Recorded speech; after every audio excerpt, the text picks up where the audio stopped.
Hello viewers, welcome to my channel spiritual healing with Shrimad Bhagavad Gita. मैं संपदा शर्मा आप सबका अपने चैनल पर हार्दिक अभिनंदन करती हूँ। व्यूअर्स, आज आज क्या जितने भी मैं आगे आने वाले वीडियोस बनाऊंगी या अभी तक जो मैंने वीडियोस बनाए हैं उनके थ्रू कुछ ना कुछ मैसेज किसी के लिए भगवान दे रहे हैं कि किसी की कोई ना कोई ऐसी प्रॉब्लम है जिससे वो बहुत परेशान है और उसका समाधान नहीं मिल रहा है। तो इस वीडियो के थ्रू मे बी उसको अपने मे बी नहीं, श्योरली उसको अपने क्वेश्चंस का आंसर मिल जाएगा। सो आज का भी जो मैं ये अध्याय में पढ़ने जा रही हूँ और आई एम वेरी क्लियर कि किसी ना किसी के लिए ये बहुत बढ़िया मैसेज है। अपनी प्रॉब्लम से बाहर आने के लिए भगवान उसको संकेत दे रहे हैं। सो प्लीज़ ध्यान से सुनिएगा व्यूअर्स, और भगवान की तरफ अपना ध्यान लगा के, भगवान में श्रद्धा रख के और ये सोच के बहुत अच्छे से, मतलब मन में दृढ़ ये सोच के कि हाँ, मुझे आज मेरी प्रॉब्लम का सॉल्यूशन मिलेगा। भगवान क्या पता इसी के थ्रू आपकी हेल्प कर रहे हों। सो स्टार्ट करते हैं व्यूअर्स। अब क्या है कि दोनों जो पक्ष थे, पांडव और कौरव, उन दोनों के बीच में आपको पता है कि महाभारत हुई थी। और तो फिर पहले तो श्री कृष्ण ने वो संधि का प्रस्ताव लेकर गए, बहुत कोशिश की भगवान ने समझाने की कि युद्ध रुक जाए, लेकिन अधर्म जो था ना वो अपने पीक पे था उस वक्त। तो भगवान के मानने से भी वो लोग नहीं माने, क्योंकि उनका अहंकार, उनके पाप कर्म इतने बढ़ चुके थे कि अब उनका विनाश जो था वो तय था।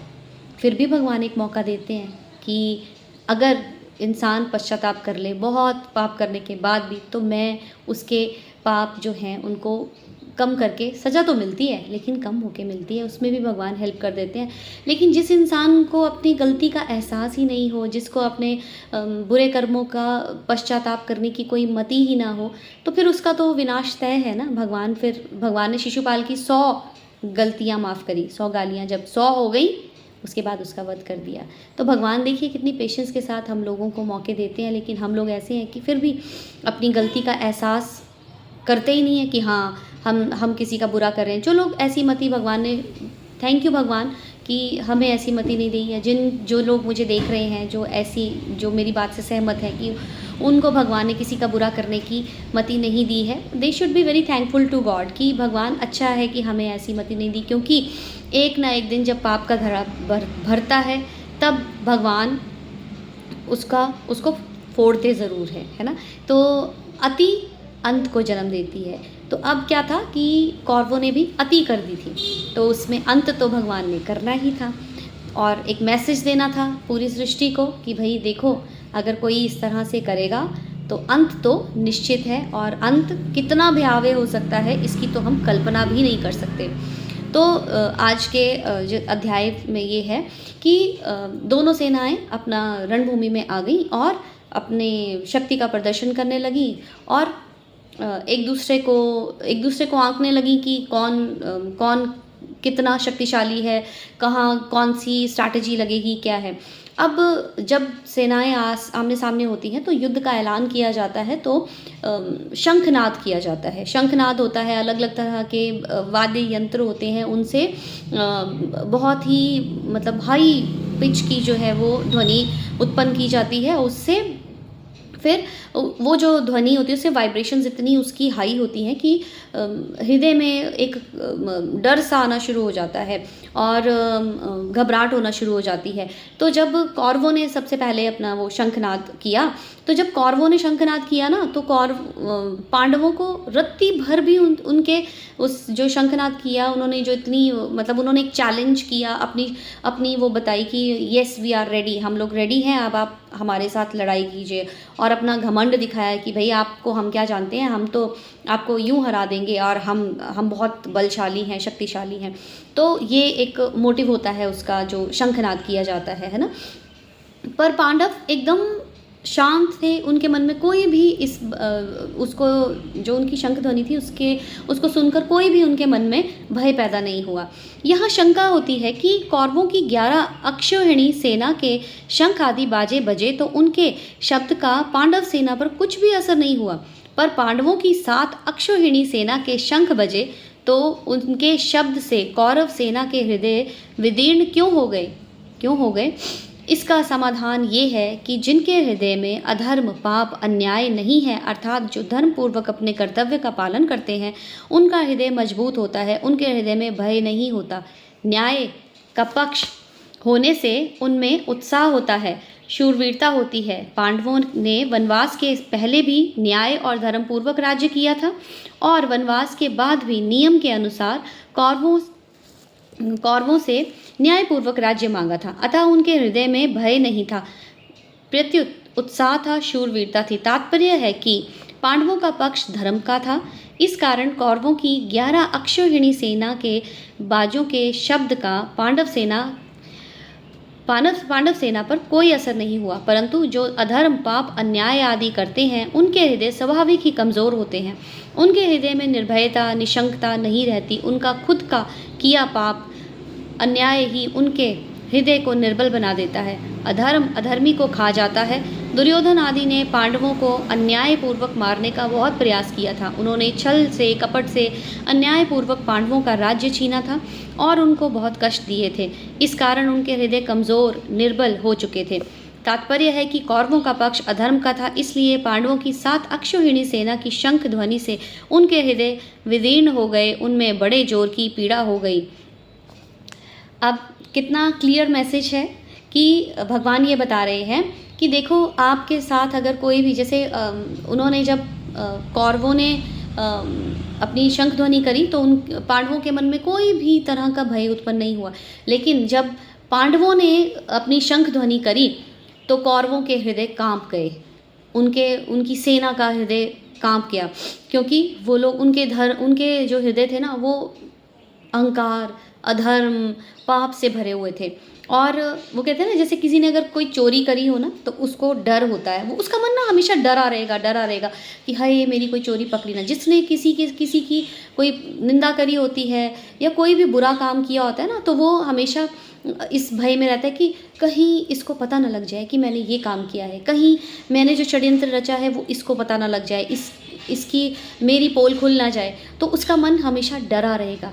वो आपने देखा है व्यूअर्स कि अगर जिसके मन में ना डर रहता है ना किसी गलत, तो उसको आप ज़रा सा ज़ोर से भी बोलोगे ना तो एकदम से उसका बॉडी उसकी वाइब्रेट कर जाती है, वो डर जाए, क्योंकि उसके मन में ना कॉन्फिडेंस ही नहीं होता है।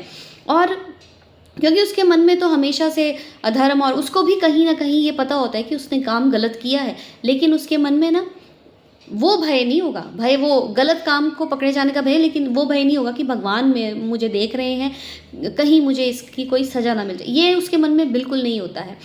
और इसीलिए इससे बहुत क्लियर मैसेज दिया गया है कि हमें ऐसे लोगों से बिल्कुल नहीं डरना चाहिए, जो लोग किसी का, जैसे हमारे लिए हर किसी की लाइफ में ना ऐसे लोग आपको ज़रूर मिलेंगे जो आपके विपरीत खड़े होंगे, आपके लिए षड्यंत्र रचना कर रहे होंगे, आपके लिए आपके प्रति जेलस रखते होंगे। पर एक्चुअल में ना, मैं बताऊं व्यूअर्स, वो लोग बहुत वीक होते हैं अंदर से, है ना, बहुत वीक होते हैं। क्योंकि देखिए, उनसे ना आपके गुण, आपकी अच्छाई, आपके अच्छे काम वो देखे ही नहीं जाते। वो पहले ही घबरा जाते कि यार ये तो बड़ा स्ट्रांग है, ये तो अच्छे कामों में लगा है, ये तो भगवान की भक्त, उनको वो भी प्रॉब्लम होती है। तो ऐसे लोग ना, उनसे हमें घबराना नहीं चाहिए, क्योंकि वो ऑलरेडी ही वीक होते हैं। इसलिए वो अपने साथ दूसरे बंदे को भी अपने लेवल पे लाने की कोशिश करते हैं, क्योंकि वो उस लेवल तक होते ही नहीं, उसके लेवल को वो छू नहीं सकते, तो वो अपने साथ उसको भी नीचे खींचना चाहते हैं। पर अच्छाई जो है ना, वो हमेशा ऊंची रहती है। अच्छाई जो है, वो कहते हैं कि सच्चाई 100 पर्दों से भी बाहर आती है। अच्छाई, खुशबू को कोई दबा सकता है? नहीं दबा सकता। वो बाहर आएगी, बिखरेगी ही बिखरेगी। आपके गुण जो हैं, अच्छे गुण, लाख कोई कोशिश कर ले, लेकिन जो भी लोग आपकी लाइफ में बुरा करने वाले हैं, आपको किसी भी तरह से नुकसान पहुंचाने वाले हैं, व्यूअर्स ये सोचिए, उनसे घबराइए नहीं। ये सोचिए कि वो ऑलरेडी ही बहुत कमज़ोर हैं, उनमें कोई दम नहीं है। वो थोड़ी देर के लिए आपको परेशान ज़रूर कर सकते हैं, लेकिन आपको हरा नहीं सकते, आपकी बराबरी नहीं कर सकते। इसीलिए वो आपको छोटी मोटी छेड़खानियाँ आपके साथ करते रहते हैं, आपको कहीं ना कहीं कि आपको कहाँ से वो नुकसान पहुँचाएँ, कहाँ से वो यही करने आए हैं दुनिया में। उनके कर्म ही ऐसे हैं। लेकिन उनके ऊपर ना भगवान बोलते हैं दया करनी चाहिए, कि वो उनको ना देखो भगवान की भक्ति करने का हुक्म नहीं है, किसी का अच्छा करने का हुक्म नहीं है, वो बुराई में लिप्त हैं, बुराई करने का काम कर रहे हैं, है ना। सब देख रहे हैं। जब देखिए जो इंसान अच्छा काम कर रहा है, उसका वो भक्ति की तरफ है, अच्छे काम करता है, सबसे अच्छे से बात करता है, सबका भला करता है, तो उस इंसान से उनको प्रॉब्लम होती है, क्योंकि देखो उसको देख के भी उनको ये समझ में नहीं आती कि हम भी इसकी तरह बन जाए, लेकिन उसकी तरह बनने की बजाय वो उसी को नुकसान पहुंचाए, उसी की अच्छाई को ख़त्म करने लगते हैं। लेकिन ऐसा नहीं है। जो अच्छा इंसान होता है ना व्यूअर्स, वो भगवान की शरण में होता है, क्योंकि भगवान बोलते हैं मेरी भक्ति क्या है, सबसे पहले ह्यूमैनिटी। जिसमें ह्यूमैनिटी है ना, भगवान उसके बहुत नज़दीक हैं। भगवान बोलते हैं मंदिर में आके घंटियाँ बजाना और दिया बत्ती करने से ही मैं खुश नहीं होता हूँ। मुझे प्रसन्न करना है तो पहले अपना मन साफ करो, अपने मन में मेरी जोत जगाओ और दुनिया का अच्छा करने की सोचो, है ना, भला करने का सोचो। जहाँ आपको कोई अच्छा काम करने को मिल जाए ना, अपनी झोली में वो पुण्य डाल लीजिए, है ना। कुछ नहीं हो तो किसी प्यासे को पानी पिला दीजिए, किसी भूखे को खाना खिला दीजिए। व्यूअर्स ये सोचिए कि पूरे दिन में हमने ना एक कोई अच्छा काम करना है, भले ही चाहे अगर हमें कोई मौका नहीं मिलता ना, किसी एक पौधे को, किसी एक पेड़ को जो धूप में झुलस रहा है, उसी को पानी दे दीजिए जाके, वो भी एक अच्छा काम हो जाएगा, वो भी आपको ब्लेसिंग्स मिल जाएगी। ब्लेसिंग्स लेने की कोशिश करनी चाहिए, ना कि कोई और हमसे अगर कोई अच्छा है ना, हर किसी में कोई सब गुण होंगे ऐसा तो पॉसिबल नहीं है, कोई भी कंप्लीट नहीं है। पर अगर किसी में कुछ अच्छा दिखता है तो हमें ये कोशिश करनी चाहिए कि हम इससे कुछ अच्छा गेन कर लें। और व्यूअर्स, आज का मैसेज सीधा सीधा भगवान ने ये दिया है कि हमें अपने विरोधियों से कभी भी घबराना नहीं चाहिए, क्योंकि हमारे विरोधी जो है ना, वो हमें नीचा दिखाने की कोशिश कर रहे हैं, क्योंकि वो ऑलरेडी उसी लेवल पे हैं। आप ऊंचे हैं, उनको पता है आप ऑलरेडी उनसे स्ट्रांग हैं, वो वीक हैं, इसलिए वो आपकी बराबरी नहीं कर सकते। तो वो अपने बराबरी तो कर नहीं सकेंगे, आपको अपने लेवल पे खींचने की कोशिश करेंगे, जो वो नहीं कर पाएंगे, उसमें भी वो सफल नहीं हो पाएंगे व्यूअर्स, है ना। तो भगवान जी ने ये बोला कि उन्होंने जो कौरवों ने शुरू से ही उनके साथ छल कपट किया था, शुरू से ही उनको, जैसे भीम को जहर देके बचपन में मारने की कोशिश की दुर्योधन ने, फिर जब वो वनवास चले गए तो फिर उनका राज्य जो था वो उनको वापस नहीं किया। तो भगवान ये सीधा सीधा मैसेज देते हैं, अगर आप किसी के प्रति अपने मन में छल कपट रखते हैं, किसी का हिस्सा खाते हैं, तो उसका विनाश तय होता है, उसका विनाश तय है। भगवान ने ये इतना बड़ा एग्जाम्पल दिया है अधर्म का विनाश करके, कि देखिए, और वो भगवान जी का श्लोक भी तो है, यदा यदा ही धर्मस्य, कि जब जब अधर्म धरती पर आएगा तो मैं धरती पर आऊँगा, है ना। जब जब अधर्म बढ़ेगा धरती पे तो मैं धरती पे आऊँगा और अधर्म का विनाश करूँगा, क्योंकि ये हम सबके मालिक भगवान ही हैं, उनके बगैर तो कुछ भी नहीं पॉसिबल है ना। वो देख रहे होते हैं कि कोई गलत कर रहा है तो भी देख रहे हैं, सही कर रहा है तो भी देख रहे हैं, और उसी के अकॉर्डिंग उसको डबल करके मिलता है, डबल। तो ये हमारे ऊपर डिपेंड करता है व्यूअर्स कि हम लोग अपने लिए क्या लेंगे, है ना, क्योंकि मिलना डबल है। तो इस प्रसंग से साधक को सावधान हो जाना चाहिए कि उसके द्वारा अपने शरीर, वाणी, मन से कभी भी कोई अन्याय या अधर्म आचरण ना हो। अन्याय और अधर्म युक्त आचरण से मनुष्य का हृदय कमज़ोर, निर्बल हो जाता है, उसके हृदय में भय पैदा हो जाता है। उदाहरणार्थ, लंकापति रावण से त्रिलोकी डरती थी। वही रावण जब सीता जी का हरण करने जाता है तब भयभीत होकर इधर उधर देखता है। इसलिए साधक को चाहिए कि वह अन्याय, अधर्म युक्त आचरण कभी न करे। देखिए कि रावण इतना विद्वान था व्यूअर्स कि पूरे त्रिलोकी में उससे सारे कांपते थे। बहुत विद्वान था, बहुत बलशाली था, बहुत भक्त था, शिव भगवान का परम भक्त, सबसे बड़ा भक्त ही रावण रहा है। लेकिन देखिए, जहाँ वो गलत हुआ वहीं उसका पतन हुआ, है ना। तो जब जिस टाइम वो ऐसे, उससे सारे लोग डरते हैं, लेकिन वो कहाँ डरा, जब वो माता सीता का हरण करने के लिए आया, क्योंकि उसे मालूम था कि गलत काम कर रहा हूँ। देखिए ना कैसी विडंबना है कि पता भी था उसको कि मैं गलत काम कर रहा हूँ, लेकिन फिर भी उसने वो गलत काम किया, डर भी रहा है। ऐसे ही हमारे इर्द गिर्द जो ऐसे अधर्मी बुरे लोग होते हैं ना, उनको मालूम होता है कि हम लोग गलत कर रहे हैं, किसी के साथ हम गलत कर रहे हैं, लेकिन फिर भी वो करते हैं। उनको सिर्फ ये डर होता है कि हम पकड़े जाएंगे, विनाश की तरफ जा रहे हैं, इसका तो उन्हें मूर्खों को ज्ञान ही नहीं होता है ये है मूर्ख बुद्धि, है ना, अधर्म बुद्धि, मूर्ख बुद्धि। तो इसलिए व्यूअर्स आज का मैसेज यही है श्रीमद् भागवत गीता जी की तरफ से, श्री कृष्ण जी की तरफ से, कि कभी भी अधर्म का साथ भी मत दो, अधर्मी भी मत बनो। अपना मन निश्चल साफ रखोगे तो आपको किसी से डरने की कोई ज़रूरत नहीं है, क्योंकि कोई भी ऐसी शक्ति इतनी बलवान नहीं है जो आपको नुकसान पहुंचा सके। अगर आप सही हैं, अच्छे हैं, सच्चे हैं, भगवान की शरण में हैं, तो आप पूरी तरह से सुरक्षित हैं। आपको डरने की किसी भी चीज़ से ज़रूरत नहीं है। थोड़ी देर के लिए आपकी लाइफ में उथल पुथल हो सकती है, थोड़े कष्ट आ सकते हैं, लेकिन आप कभी भी उससे हार नहीं सकते, क्योंकि भगवान आपको हारने नहीं देंगे। क्योंकि भगवान को पता है कि ये मेरे सानिध्य में है, मेरे पथ पे है, और अगर आप गलत कर रहे हैं तो आपको कोई बचा भी नहीं सकता। उस गलत काम की पूर्ति भी करनी पड़ेगी। अच्छाई का फल भी पूरा है, बुराई का फल भी पूरा है। तो भगवान जी यही मैसेज देते हैं कि धर्म की हमेशा जीत होती है, धर्म पर चलिए और अच्छे काम कीजिए, और बुराई से कभी मत घबराइए। कभी भी बुराई को अपने ऊपर हावी होकर अपना मेंटल जो बैलेंस है ना, उसको ख़त्म मत होने दीजिए। क्योंकि बुराई जो है वो उतनी पावरफुल होती नहीं है जितनी वो बताती है ना। माइंड इट कि इतनी पावरफुल वो होती नहीं है जितनी वो दर्शाती है।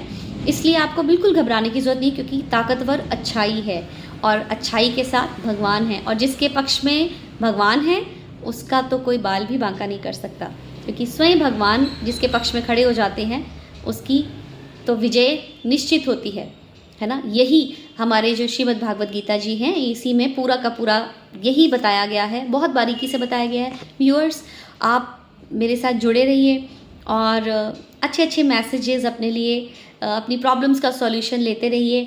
आई होप आज ज़रूर किसी ना किसी को अपने किसी क्वेश्चन का आंसर मिला होगा, किसी में हिम्मत आई होगी, और किसी का डर दूर हुआ होगा, और किसी को भगवान ने अपने करीब ज़रूर किया होगा, है ना।